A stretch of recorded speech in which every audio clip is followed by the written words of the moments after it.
How could you do this to our family?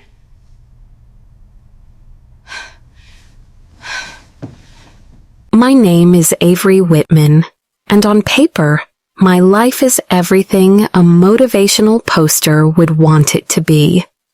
I'm 32 years old, a senior financial consultant in downtown Chicago, and I live in a glass-walled apartment that overlooks the silver ripples of Lake Michigan. My days are a blur of market reports, client calls, and the kind of decision-making that moves millions of dollars with a single click. From the outside, it looks polished, even enviable.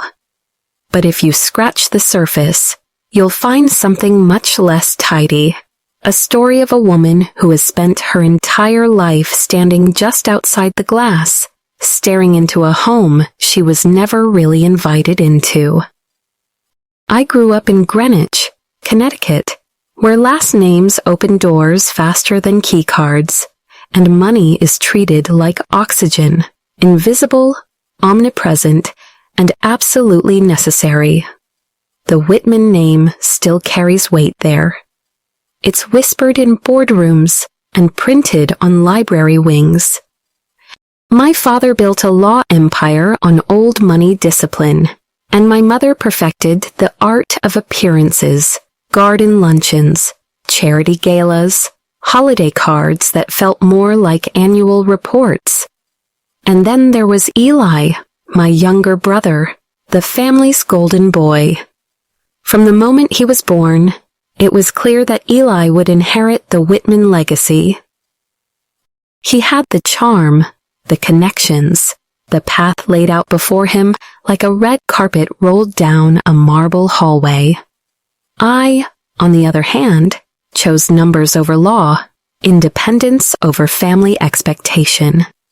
Where Eli learned how to litigate and network over scotch at the country club, I learned how to read markets and negotiate deals in skyscrapers 900 miles away.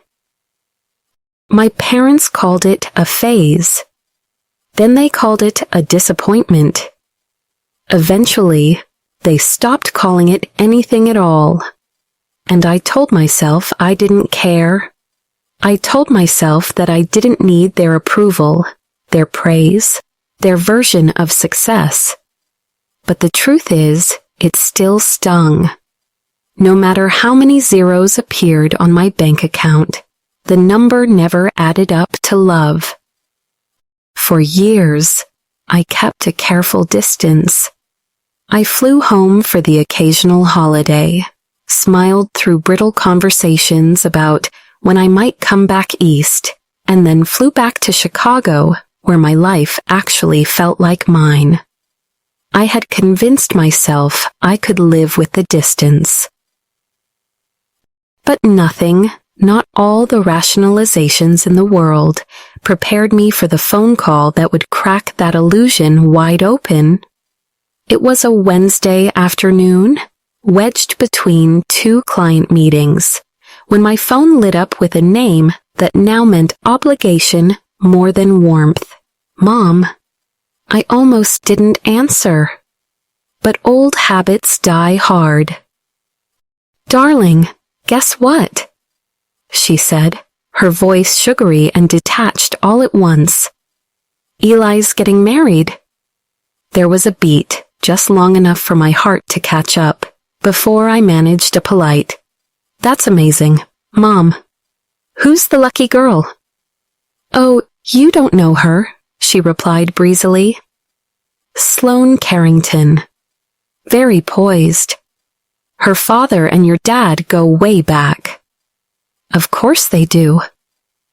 In my family, love has always been less of an emotion and more of a merger, something negotiated over cocktails and sealed with embossed invitations.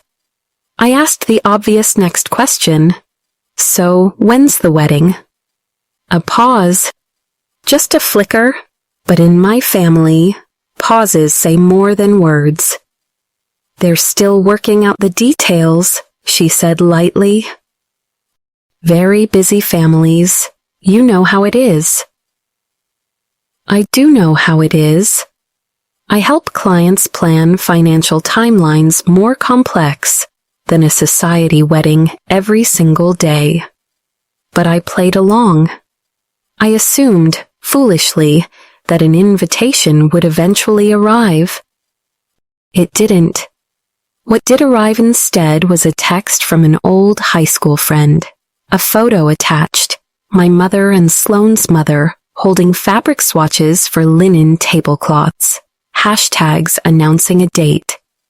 Another photo followed, Eli in a tuxedo fitting, my father beside him, both smiling like they were sealing a multi-million-dollar deal. Still, no one called me. I messaged Eli myself. Hey, just saw some wedding stuff. Excited for you. Would love to hear more. Call me when you can. 8 hours later, a reply. Thanks. Busy week. Talk soon. I waited for soon. It never came. It wasn't until a childhood friend sent me a save the date for June 15th, no less, that the truth hit me in the chest like a brick. I checked my mailbox. Nothing. Checked again. Still nothing. I sat on the floor of my apartment, surrounded by unopened Amazon boxes and the kind of silence that hums, and I realized this wasn't a mistake. It wasn't an oversight. It was deliberate. I wasn't being forgotten. I was being erased. Have you ever felt that? That slow, sinking realization that the people who are supposed to know you best, the people who raised you, who share your blood, have decided that their story is cleaner, prettier, easier without you in it? It's not a heartbreak like the ones they write about in songs.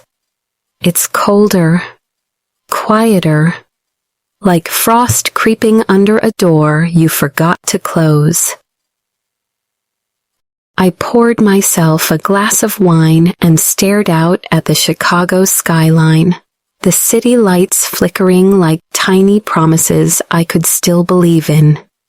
Somewhere out there, my brother, the boy I used to build blanket forts with, the kid who whispered jokes with me under the dinner table, was planning a wedding. And he was doing it as if I didn't exist. That was the night something in me shifted. All the years I'd spent trying to be enough, successful enough, polite enough, forgiving enough, crystallized into a single, painful truth. I wasn't just excluded. I was no longer considered part of the picture. And yet, underneath the ache, another feeling stirred. It wasn't revenge. Not yet. It was a question. A question that burned hotter than the wine in my chest.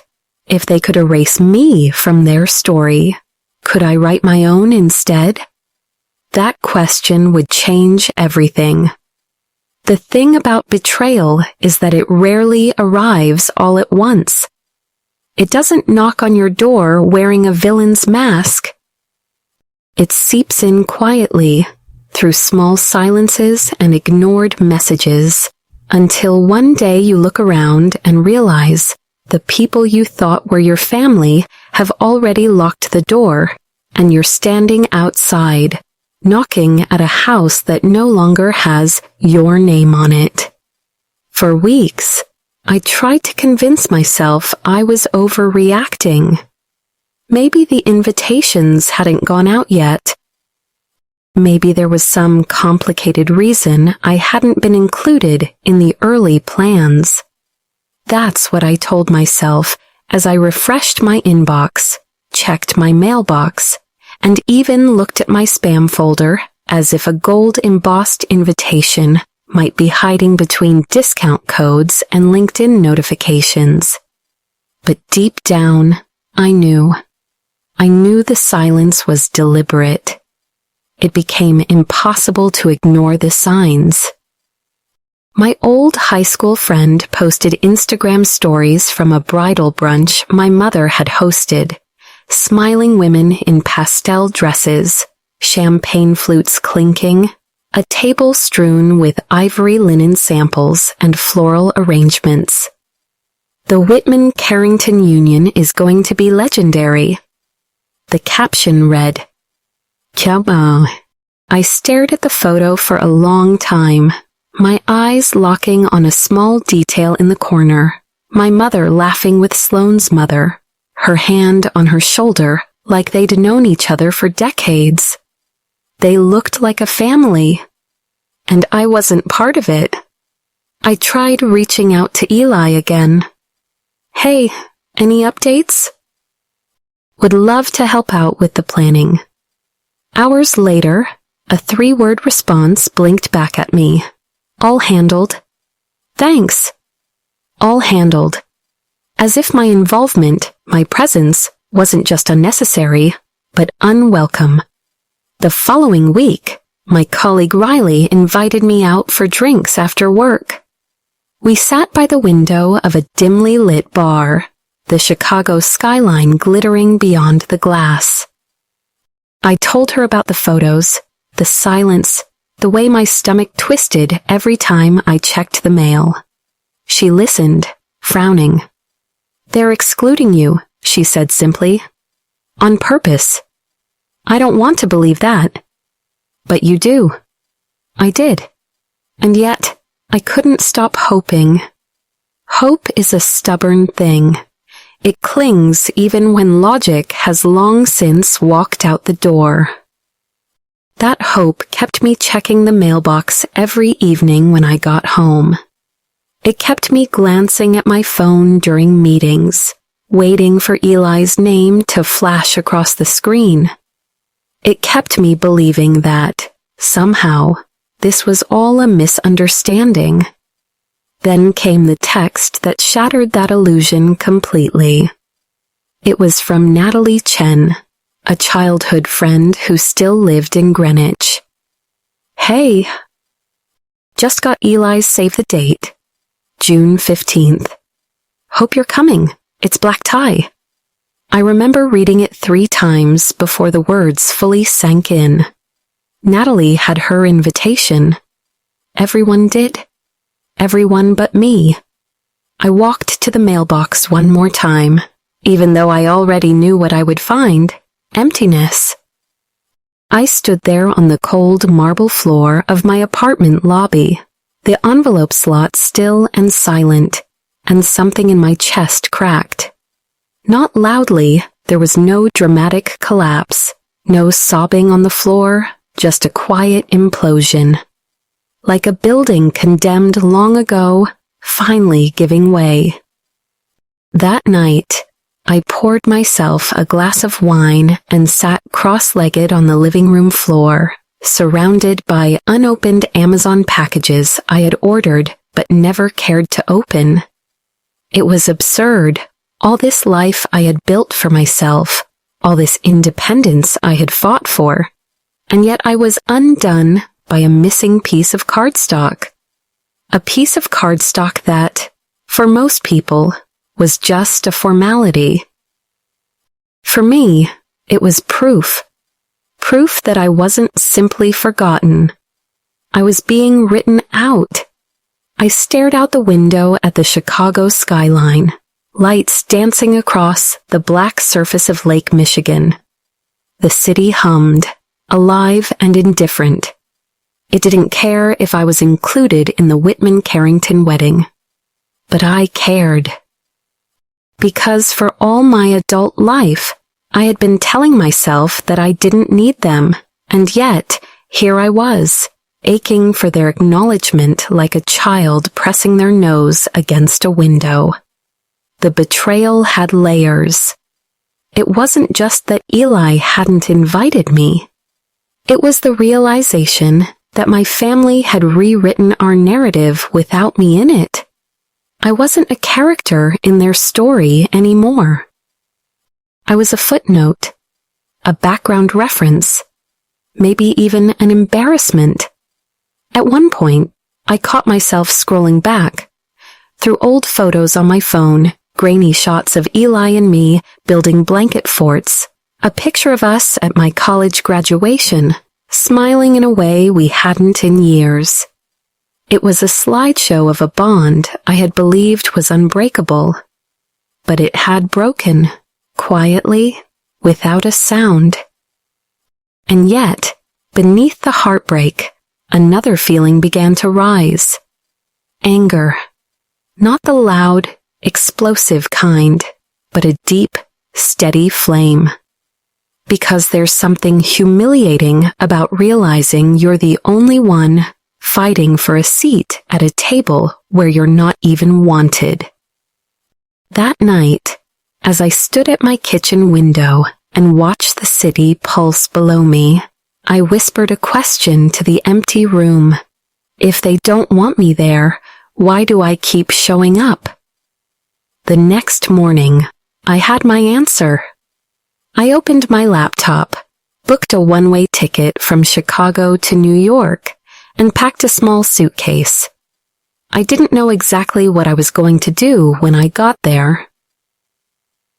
Maybe I just needed to see it for myself. Maybe I needed to stand in front of them and hear the truth from their own lips. Or maybe, deep down, I still hoped there had been some mistake, that if I showed up, the door would open. But part of me already knew it wouldn't. As the plane lifted off from O'Hare and the city shrank beneath me, I pressed my forehead against the cold glass of the window and closed my eyes. The skyline, the lake, the life I had built, they all faded into the distance. Ahead of me lay Greenwich, with its manicured hedges, polished brass gates, and walls built as much from expectations as from stone. And somewhere inside those walls, a family that no longer considered me part of them was preparing for the happiest day of their lives, a day they had decided I didn't deserve to witness. They had drawn the line. And for the first time, I was ready to cross it, not to beg, not to plead, but to confront the truth head-on. The flight from Chicago to New York felt longer than it should have. Not because of the distance, I'd made the trip countless times before, but because of the weight pressing on my chest, a heaviness that no amount of in-flight coffee could dissolve. I stared out the window at the clouds below, and memories I hadn't revisited in years played on a loop. Eli and I building blanket. Forts in the living room, sneaking downstairs for midnight snacks, whispering jokes about Dad's endless legal speeches. All of it once so effortless, so sacred. And now, it all felt like fragments from a story that had been rewritten without me. By the time the plane touched down at JFK, I had rehearsed what I might say 100 times, angry speeches, calm questions, even sarcastic remarks. But none of them felt right.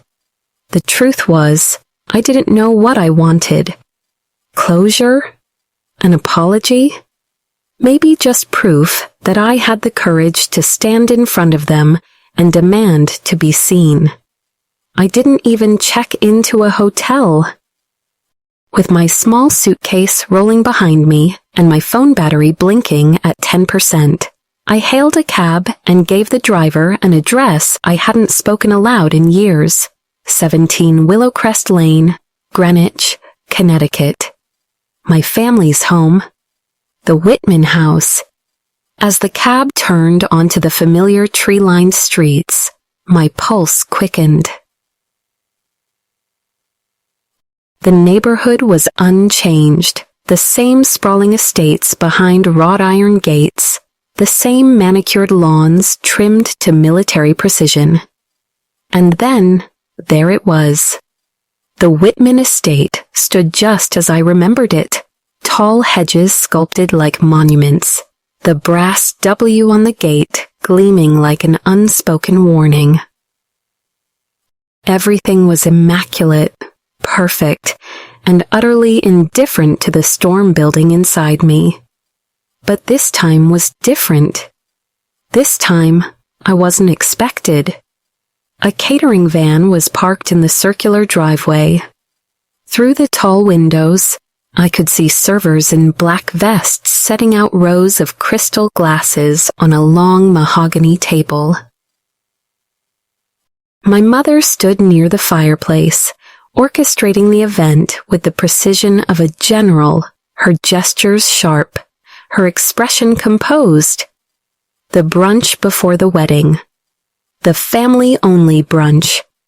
I rang the doorbell before I could lose my nerve. A young catering assistant, maybe college-aged, opened the door, her eyes darting from my suitcase to my face. May I help you? She asked cautiously. I'm family, I said simply, and before she could protest, I stepped inside. The effect was immediate. Conversation died mid-sentence. A server froze with a tray of champagne. My mother's flute hovered in the air, her lips parting in silent shock.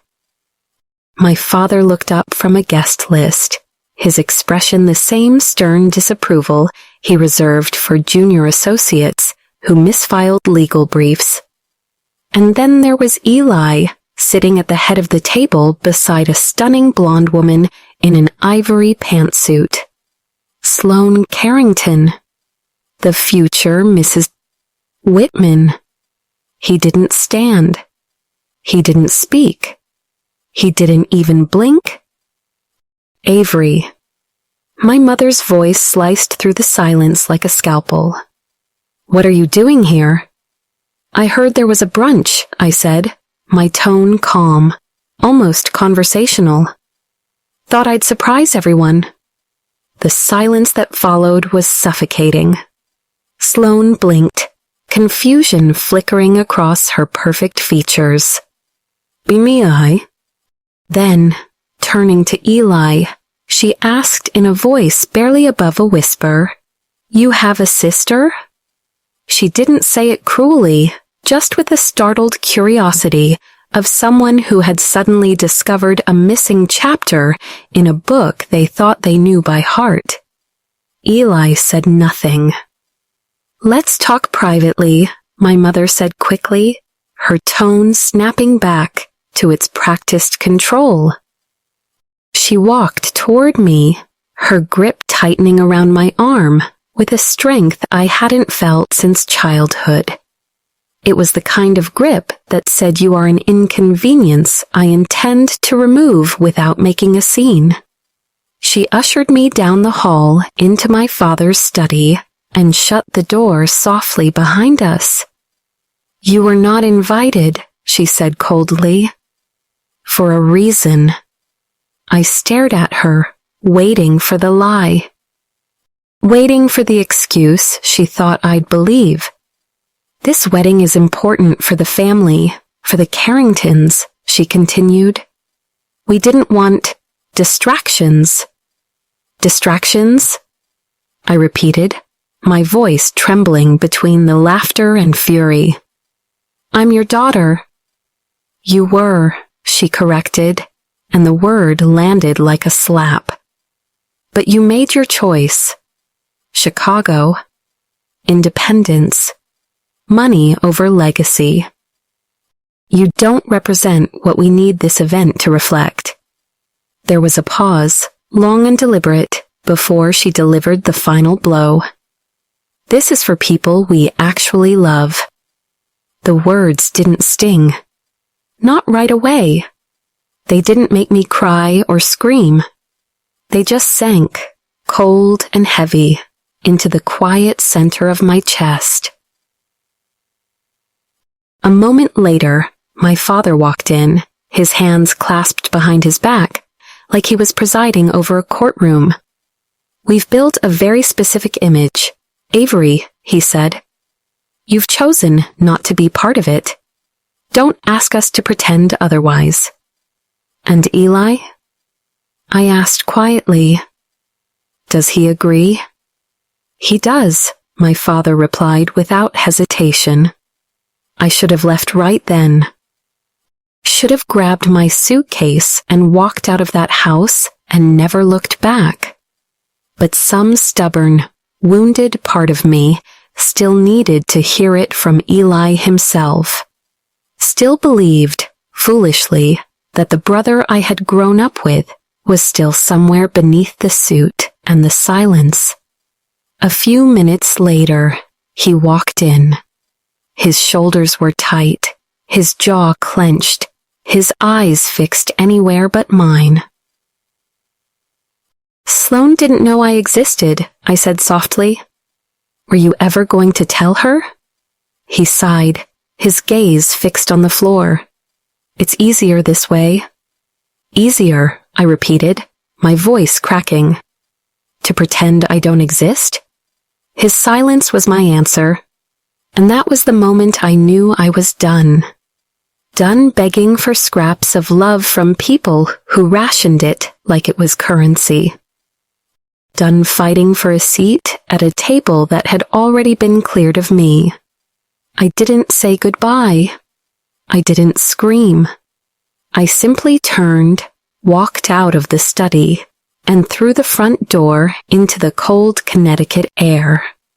The wind bit at my face as I stood at the end of the driveway and flagged down the first car I saw.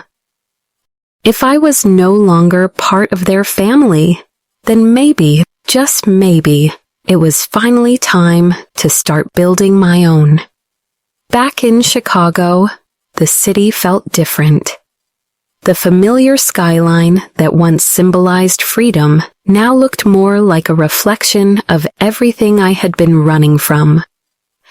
The night after I left Greenwich, I dropped my suitcase by the door and collapsed onto the couch, still in the same clothes I'd worn on the flight.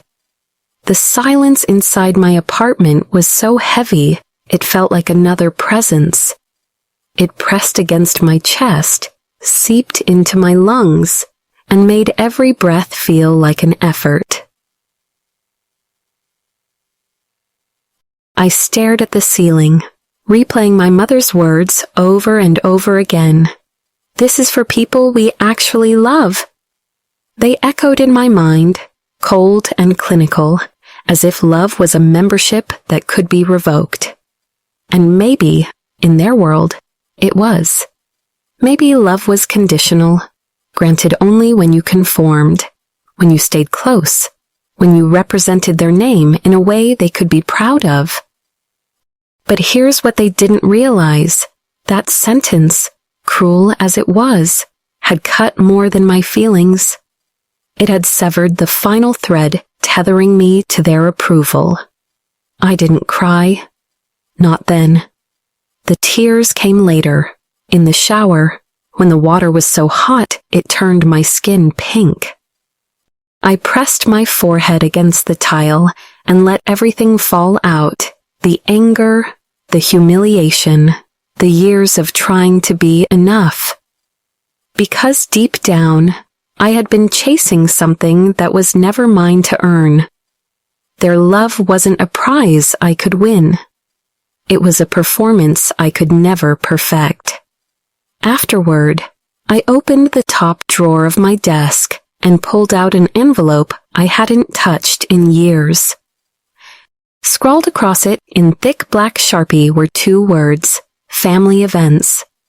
Inside were budgeting notes for anniversaries, potential wedding gifts, flight plans for hypothetical future gatherings, and a bank statement for a savings account I'd created long ago. It held $22,000. For years, I'd set that money aside for them. Maybe for my parents' 25th anniversary. Maybe for Eli's wedding. Maybe for a celebration that, in my heart, I still hoped I'd be part of. But now, staring at that number, I felt something shift. That money wasn't theirs. It was mine, and I wasn't going to use it to keep chasing a place at their table. I was going to use it to build a new one. The next morning, I called Riley. She answered on the second ring.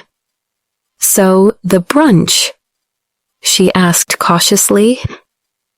"You could say it was a scene," I said, forcing a laugh. "I was officially uninvited." Riley was quiet for a moment. "What did they say?" "They told me the wedding is for people they actually love." There was another pause, heavier this time. "Avery," she said gently, "you've been trying to win their approval like it's a merit badge. What would happen if you stopped?" I didn't have an answer, because I'd never even considered that option. My whole life had been built around proving myself to people who never intended to be proud of me. That night, I poured a glass of wine and opened my laptop. In the search bar, I typed the words without thinking: solo travel destinations for women healing from family trauma. Bali came up again and again. Spiritual, lush, peaceful. A place where things fell apart gently so they could be rebuilt with intention. I stared at the screen, the cursor blinking beside the search results. Then I logged into my bank account. $22,000 stared back at me, no longer a sad little monument to hope, but a ticket to something entirely different: freedom. The next 48 hours were a whirlwind. I booked flights, reserved a villa, submitted a request for personal leave. When my boss, Sarah, replied with a simple, "Take all the time you need. You've earned it," I felt my chest loosen for the first time in months. I didn't tell my family I was leaving. Why would I? They hadn't told me I wasn't invited. Packing felt symbolic, almost ceremonial. I folded clothes deliberately, choosing only what I loved: a red silk dress I'd never found the courage to wear, a journal with half-blank pages, a camera I hadn't touched in years. Each item felt like a promise to myself. This trip wasn't an escape. It was a reclamation. Before heading to the airport, I posted one final image to my Instagram story. A sunset background. A quote: "Sometimes the family you find is better than the one you were born into." Then I turned off notifications, slid my phone into airplane mode, and exhaled. The flight was long: Chicago to LA, then 12 hours to Singapore, and one final hop to Denpasar. I barely slept. I wrote pages in my journal. I watched couples hold hands across the aisle. I listened to the hum of engines and wondered if this was what rebirth felt like, not loud and triumphant, but quiet and deliberate. When the plane doors finally opened and I stepped into the warm, humid air of Bali, I felt something inside me shift.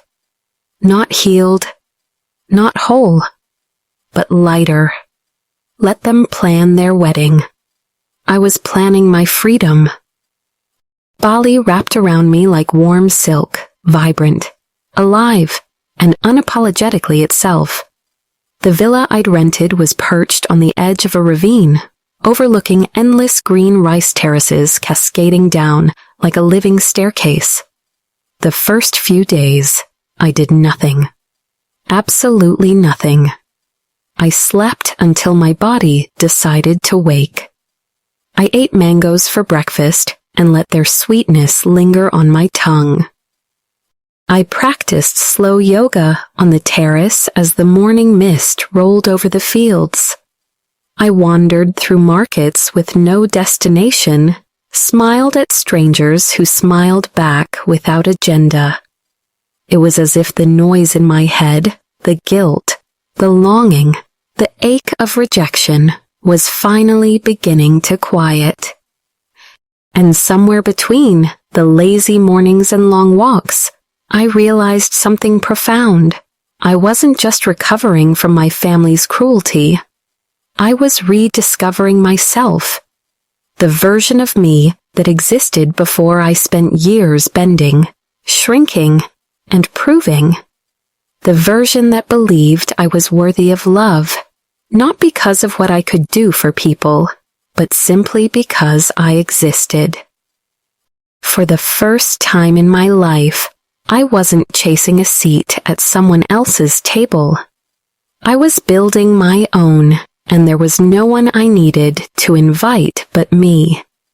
The days in Bali melted into each other, slow and golden, like honey dripping from a spoon.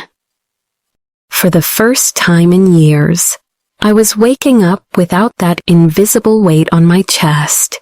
No unread messages from my parents, no polite invitations laced with expectations, no constant ache to prove myself. My morning started with the chirping of tropical birds and the scent of frangipani drifting through the open terrace. My nights ended under skies so full of stars they looked like spilled sugar. And in between, there was peace, real, unperformed peace, the kind that doesn't ask for anything in return. I told myself I wouldn't check my phone, that this trip was sacred, a space carved out from the world I'd left behind. But on the 5th day, the front desk rang the villa's landline. "Miss Whitman," the clerk said politely, "a woman named Claire is calling. She says she's your father's assistant." Claire Robbins. My father's right hand for as long as I could remember. My heart sank. Something had happened. I thanked the clerk, walked to the table, and reluctantly powered my phone back on. 10 missed calls. 3 voicemails. Dozens of unread messages. I pressed play on the latest voicemail. "Miss Whitman," Claire's voice said, perfectly composed as always. "I've been asked to inform you that the wedding has been postponed indefinitely." That was it. No explanation. No apology. Just a simple, sterile statement dropped into the silence like a stone into still water. I blinked. Postponed? I scrolled through my messages, searching for more context. That's when I saw a text from Natalie Chen. "Oh my God. Are you sitting down?" I called her immediately. "What happened?" I asked, my voice trembling with a mix of curiosity and something dangerously close to schadenfreude. "You won't believe this," she whispered. 3 days before the wedding, Sloane's father received an anonymous tip. They ran a background check on Eli. Turns out he has massive gambling debts, nearly $500,000. Sports betting, poker, even loans against Sloane's trust, without her knowledge. I sank onto the edge of the bed, the mosquito net brushing my shoulder. "You're kidding." "It's a PR disaster," Natalie continued, lowering her voice even though no one else was on the line. "The Carringtons are pulling out. The Whitmans are scrambling. Your dad refuses to pay off the debt. Says Eli needs to face the consequences." I should have felt vindicated. I should have been gloating. After all, this was poetic justice. The family that excluded me to protect their image was now watching that image collapse under the weight of their own hypocrisy. But I didn't feel triumphant. I didn't even feel angry. I felt hollow. The messages started pouring in within the hour.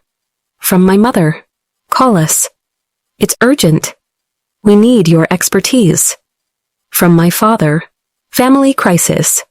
Your professional help is required. Respond ASAP. The irony was almost laughable. I wasn't good enough to be invited to their celebration, but I was suddenly essential when there was a fire to put out. I was no longer a distraction. Now I was a solution. I ignored every single one of them. Then, hours later, the screen lit up again, this time with a name I hadn't seen in weeks. Eli. I stared at the phone for a long time before answering. When I finally did, his voice was small and broken. Avery. I didn't say anything. I know I don't deserve to ask you for anything, he began, but I need help. I'm drowning. They're cutting me off, Mom, Dad, the firm, the Carringtons, everyone. I made mistakes, bad ones. I know that.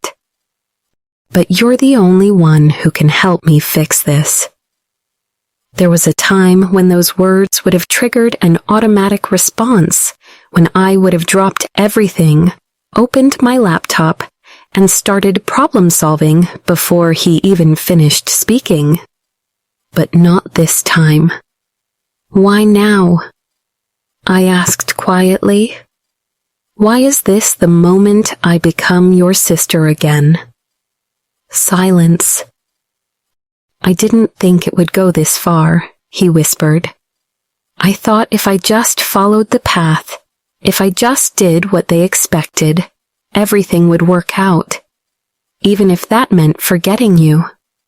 I closed my eyes. The voice on the other end of the line was still my brother's, but it was softer now, stripped of arrogance, stripped of certainty. And yet, I knew I couldn't step back into the role I'd played my entire life. The fixer, the forgiver, the one who always came running when they snapped their fingers. I'm not sending you money, I said finally. And I'm not coming home to put out your fires. Not anymore. Avery, please. I already saved myself, Eli, I said. Now you'll have to figure out how to save yourself. And then I hung up. It was only after I ended the call that I realized I was shaking, not with guilt, but with release. I had said no. For the first time in my life, I had chosen me. I did something impulsive then, something that surprised even me. I turned off my phone completely, handed it to Kata, the villa's driver who had become a quiet, steady presence during my stay, and said, "Keep this for 3 days, no matter what." He smiled gently, nodding. "Very good, Miss Avery."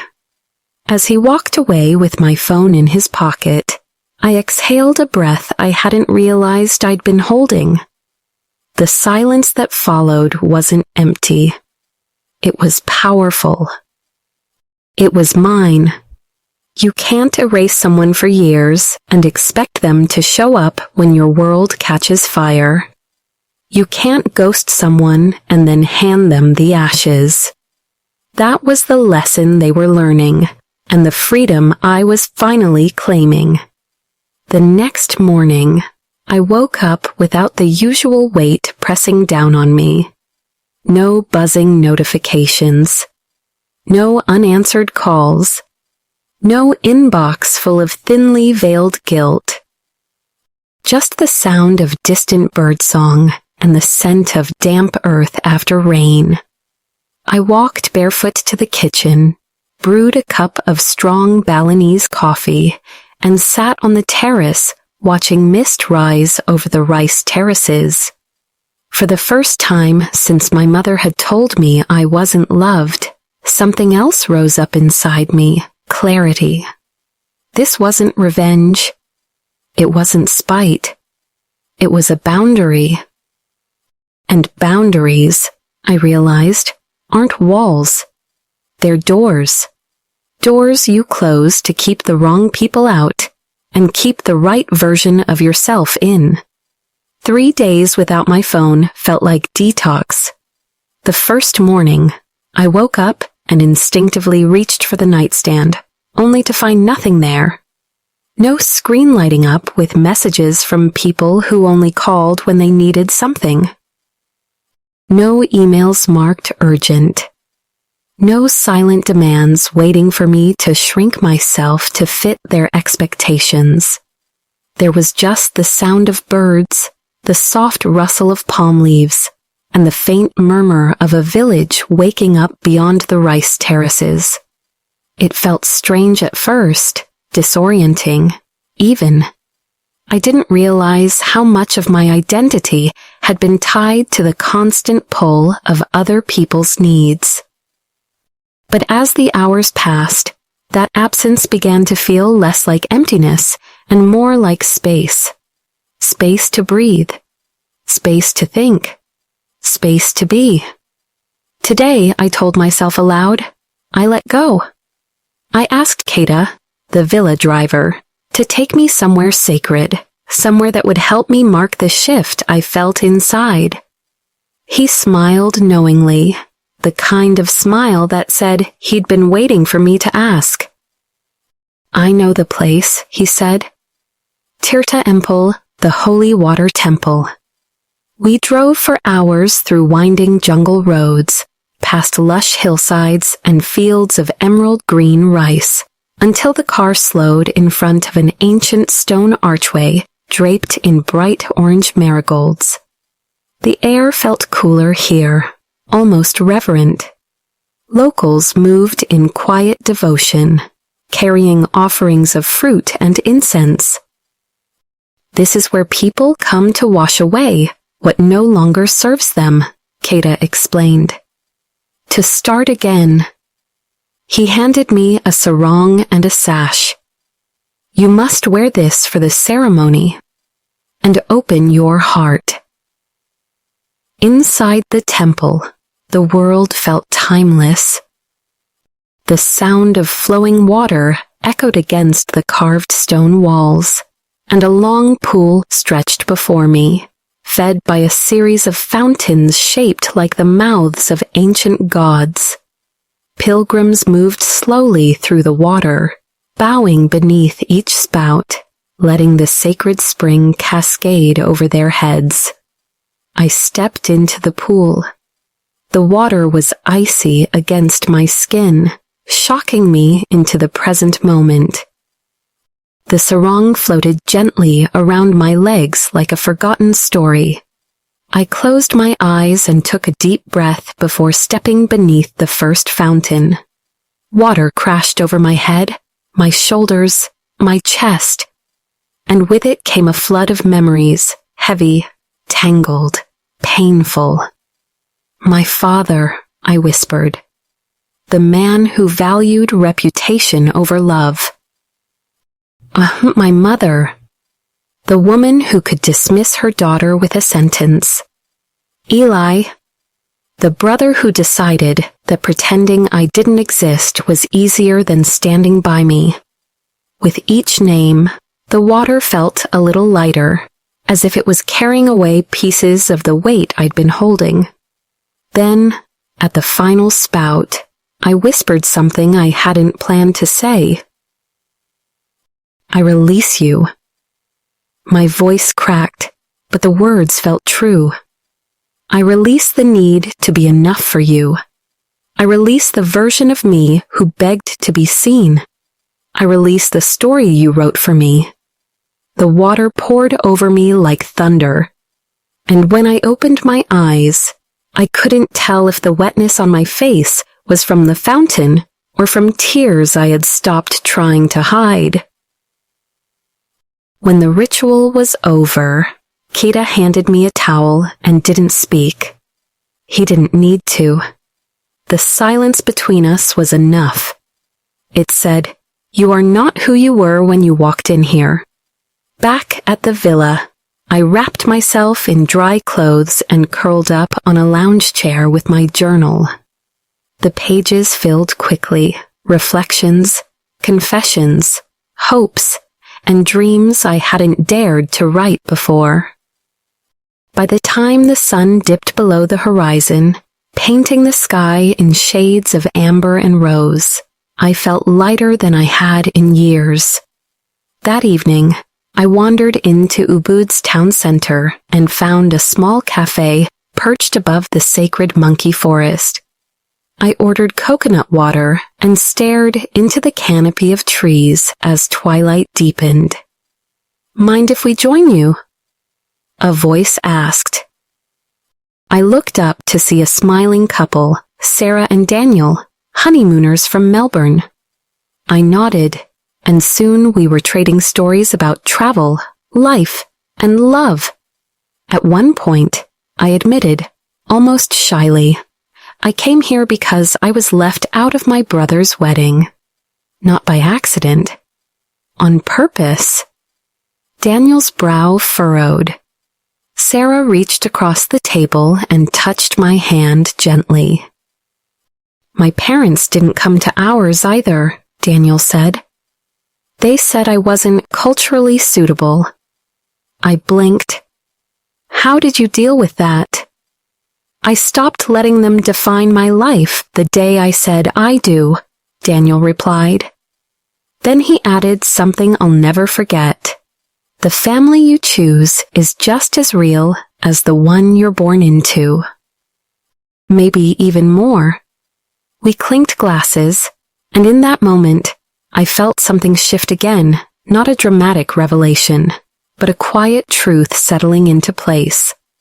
That night, back at the villa, I lit a single candle and opened a fresh page in my journal. At the top, I wrote one word, home. It wasn't a place. It wasn't a surname. It wasn't a mansion with brass initials on the gate. It was something I would build, piece by piece, choice by choice, from the people and moments that chose me back.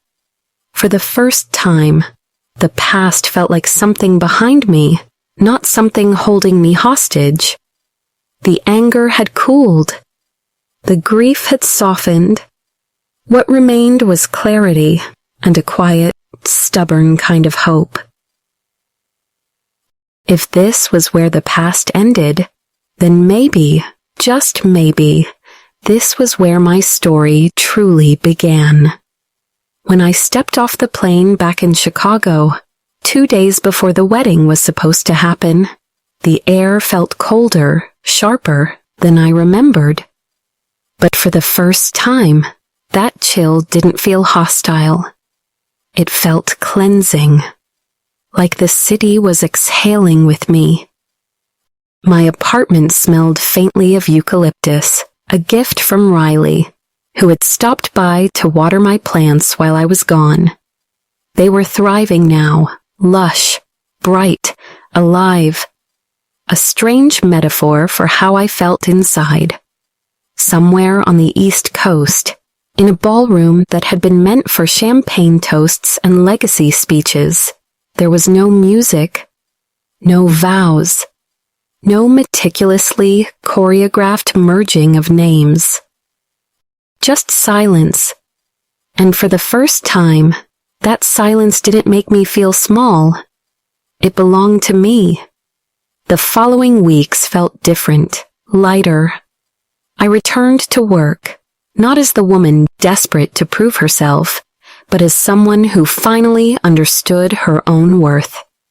My thoughts were clearer, my focus sharper. Clients noticed. "Something's changed about you," one of them said after a meeting. "You seem grounded." They were right.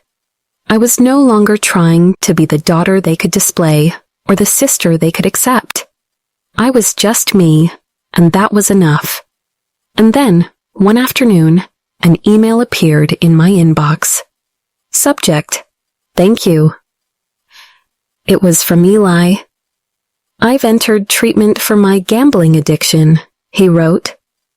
"I moved out of Mom and Dad's house. I'm starting to understand how I became the person I did and how I hurt the people who loved me. You were right to say no. You helped me more by not saving me. I can't undo how I treated you, but I'm trying to understand it, and myself. There was no request, no manipulation, no plea for forgiveness. Just acknowledgement. 2 days later, I replied, I'm glad you're getting help. I'm not ready for much more than this, but I appreciate the honesty. Take care of yourself, Eli. Months passed. Slowly, carefully, we started talking again. 1 phone call a week. Sometimes more, sometimes less. At first, it was awkward, 2 people trying to learn a language they'd never spoken before. But with each conversation, the sharp edges softened. There was no pressure to fix what had been broken, only a mutual willingness to understand. And then Thanksgiving came. I hosted it. Not in Greenwich, not in the cold, echoing dining room of a family estate, polished for appearances. It was in my Chicago apartment, a space that felt warm and alive, mismatched chairs pulled from different corners of my home, soft candlelight flickering across a table covered with dishes that had nothing to do with tradition. Thai curry, pumpkin pie, mac and cheese, and far too much red wine. Riley arrived first, carrying a bouquet of sunflowers and her signature homemade stuffing. Marcus and David showed up next with pie and a stack of terrible jokes. Bisha walked in hand with her new girlfriend, both of them beaming. Laughter filled the room, bouncing off the walls like music. And then, 20 minutes after dinner started, the doorbell rang. It was Eli. He looked thinner, softer. Not broken, just rebuilding. In his hands was a bottle of wine and a nervous smile. Didn't want to show up empty-handed, he said. You didn't, I replied. And I meant it. Later that night, after plates were cleared and the last of the laughter had faded into quiet conversation, Eli and I stepped out onto the balcony. The city stretched out before us, glittering and alive. Below, my friends, my chosen family, were laughing in the living room, their voices a reminder that love didn't have to hurt. I never thought a holiday could feel like this, Eli said softly, sipping his cider. Like it's not a performance. It's not, I said. It's people who show up because they want to. He nodded slowly, and we stood there in a silence that wasn't cold or empty but whole. The truth is, family isn't built from blood or obligation. It's forged in the quiet, ordinary moments when people choose you again and again, not because they have to, but because they want to. For most of my life, I believed I needed to fight for a seat at a table that was never meant for me. I twisted myself into shapes, sacrificed my peace, and begged for crumbs of love from people who only offered it on their terms. But now, I see the truth. I was never meant to fit at their table. I was meant to build my own. And when I did, something miraculous happened. People showed up. Not the ones I chased. Not the ones I begged. But the ones who chose me. So here's what I want to leave you with. If you've ever felt erased, excluded, or unloved by the people who were supposed to stand by you, remember this. Blood might make you related, but it doesn't make you family. Family is the circle you build, the people who choose you in the dark, who celebrate you in the light, and who see you not as a reflection of their expectations, but as your own person. Maybe you've been knocking on a door that will never open. Maybe you've been waiting for an invitation that will never come. If so, stop waiting. Stop knocking. Build your own door. Create your own table. And trust that the people meant for you will find their seats there. Thank you for watching Avery's story. If it touched your heart, if you saw even a small piece of yourself in it, I hope you carry one message with you. You are not defined by the people who fail to choose you. You are defined by the courage it takes to choose yourself. I wish you peace, healing, and a future surrounded by people who truly love you for who you are. And if you'd like to hear more stories like this, stories of resilience, forgiveness, and strength, don't forget to subscribe so we can keep building this space together. Because sometimes the family we find is the one that saves us.